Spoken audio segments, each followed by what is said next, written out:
September 1983. In the middle of the New Mexico desert, a convoy of trucks backs up to a concrete-lined pit outside a town called Alamogordo.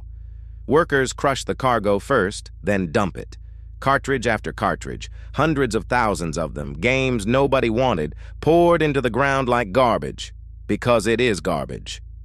Bulldozers push sand over the top. Concrete gets poured on top of that. This is a burial. What's being buried isn't just unsold inventory. It's the physical evidence of how a company that invented an entire industry nearly destroyed it in under 3 years. To understand how a $500 idea ended up entombed in the desert, you have to go back to the beginning. In June of 1972, two engineers named Nolan Bushnell and Ted Dabney started a company with about $500. They called it Atari. Bushnell had an idea he'd been chasing for years. Computers weren't just for offices and universities, they could be for fun. That same year, Atari released a simple arcade game called Pong. 2 paddles, 1 ball, 1 score. It was almost insultingly basic. It was also a phenomenon. Bars that installed Pong cabinets reported the machines breaking down within days, not from wear, but because they filled up with quarters faster than anyone expected. Bushnell had proven something nobody in corporate America had fully grasped yet. People would pay again and again to play. For a few years, Atari rode the arcade business, but Bushnell had a bigger idea. What if the game didn't live in a wooden cabinet in a bar? What if it lived in your living room? In 1976, media conglomerate Warner Communications bought Atari, giving Bushnell the capital to build it. In 1977, Atari released the Atari Video Computer System, later known as the Atari 2600. It was a plain wood-paneled box with swappable cartridges, a format that let one machine play many games instead of just one. That single decision, cartridges instead of built-in games, is arguably the birth of the video game industry as we know it. What followed was one of the fastest ascents any American company had ever recorded. Home console sales climbed year after year through the late 70s into the early 80s. By the early 1980s, Atari was generating around $2 billion a year in revenue.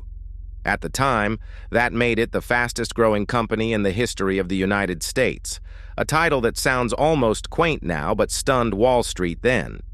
Atari alone accounted for roughly a third of all the income Warner Communications brought in annually, an astonishing number for a division that had started as a side bet on a paddle and ball game 6 years earlier.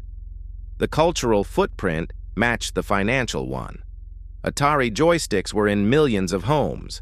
Games like Space Invaders and Asteroids became genuine mass-market hits, discussed on playgrounds and in living rooms the way blockbuster movies were. Atari wasn't just a company anymore. It was shorthand for an entire category of entertainment that hadn't existed a decade earlier. Competitors rushed in, imitators multiplied, and everyone wanted a piece of what Atari had built.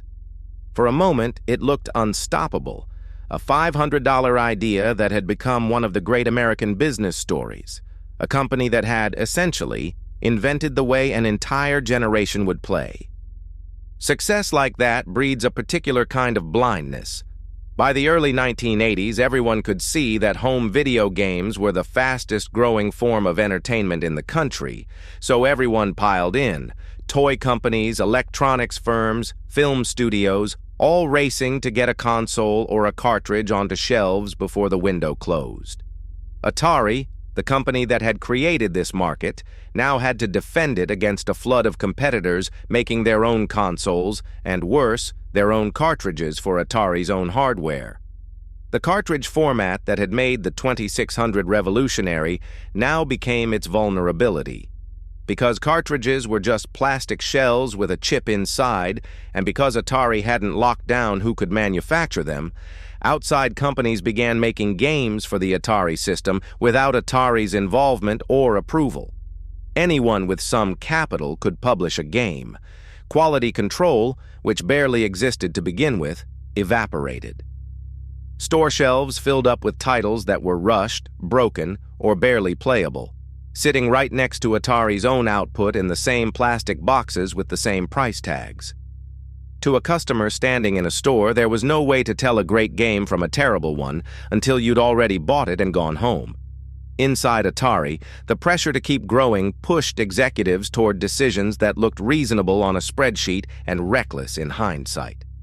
In 1982, Atari paid a large sum for the rights to make a video game based on the summer's biggest movie, Steven Spielberg's E.T. the Extraterrestrial. The film had been a cultural event. The problem was timing. Atari's team had only a few weeks to design, build, and ship the game in order to have it on shelves for Christmas. A few weeks is not enough time to build a good video game. It wasn't enough time to build a functional one either. But the release date wasn't optional. The movie's popularity was a wave, and Atari needed the game out while that wave was still cresting. And because everyone inside the company still believed in the old math, that anything with the Atari name and a popular license attached would sell in enormous numbers, they didn't just rush the game. They manufactured millions of copies of it, more copies than there were Atari consoles in American homes to play it on. It was a bet that the boom would keep booming forever. Nobody at the top seemed to seriously entertain the idea that the market could saturate, that consumers could get burned enough times to simply stop buying. The company that had taught America to trust a joystick was about to teach it not to. The E.T. game shipped in December 1982. Players who bought it found a confusing, buggy mess, a game where the title character could fall into pits it was nearly impossible to climb out of, built around mechanics nobody had bothered to properly test. Word spread fast, and not the way Atari needed it to. Returns piled up. But the real damage wasn't just one bad game. It was that E.T. became the symbol of something buyers had started to feel about the entire industry. That the label on the box meant nothing anymore.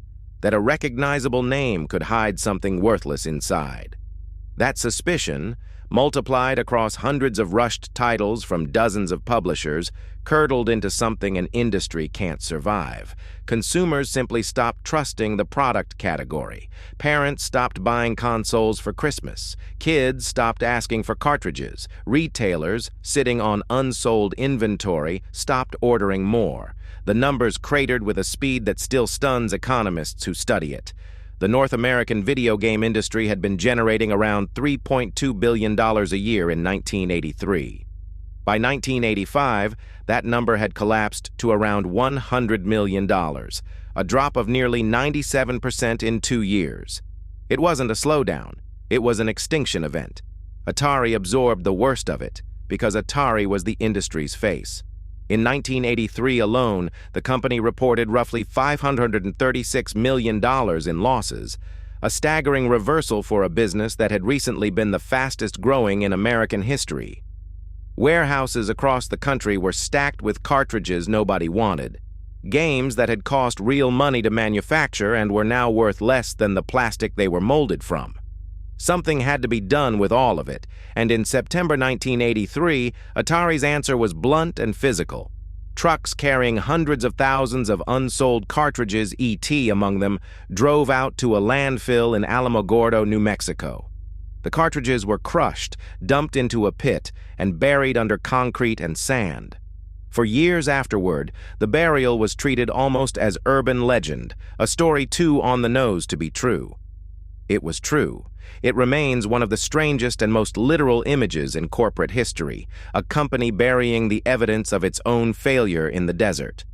Warner Communications, which had ridden Atari's third of its annual income at the height of the boom, could not absorb losses of that size indefinitely.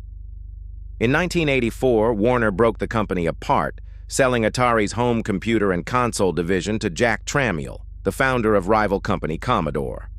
The Atari that had invented the home video game console no longer existed as a single, whole company. It had been carved up and sold off, less than 8 years after Warner had bought it as one of the hottest assets in American media. For years after the burial, the story of Atari's desert landfill sounded almost too strange to be real, a piece of gaming folklore passed around without proof. It was, and it stood as the physical monument to what became known as the video game crash of 1983, a collapse so severe that many retailers and analysts genuinely believed home video games had been a fad, something that had burned brightly for a decade and then simply died like disco or the pet rock. It hadn't died. It needed someone to rebuild trust in the product itself. That task fell to Nintendo, a Japanese company that studied exactly what had gone wrong in America and built its response around a single principle: control. Starting in 1985, Nintendo's entertainment system came to market with strict licensing requirements. Nintendo decided who could make games for its console and demanded a level of quality before anything shipped. It was, in effect, the opposite of the open, anything-goes cartridge market that had let a flood of garbage games drown Atari.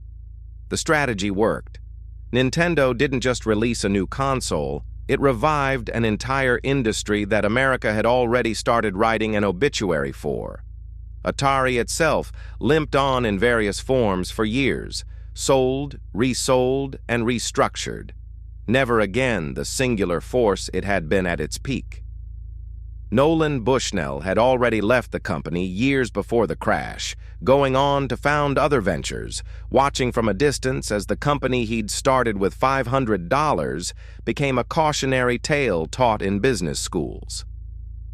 The Alamogordo landfill sat quiet for years, until in 2014, a team of documentary filmmakers actually excavated the site and pulled cartridges out of the New Mexico dirt, confirming decades of legend with dirt-caked plastic in hand. What Atari's story leaves behind isn't really about video games. It's about what happens when a company mistakes a moment of dominance for a permanent state, when growth becomes the only strategy and quality becomes an afterthought nobody has time for. Atari didn't lose to a competitor. It lost to its own success, moving too fast to notice it was breaking the thing that made people trust it in the first place. The company that taught an entire country to pick up a joystick also taught it, the hard way, exactly how fast that trust can be buried.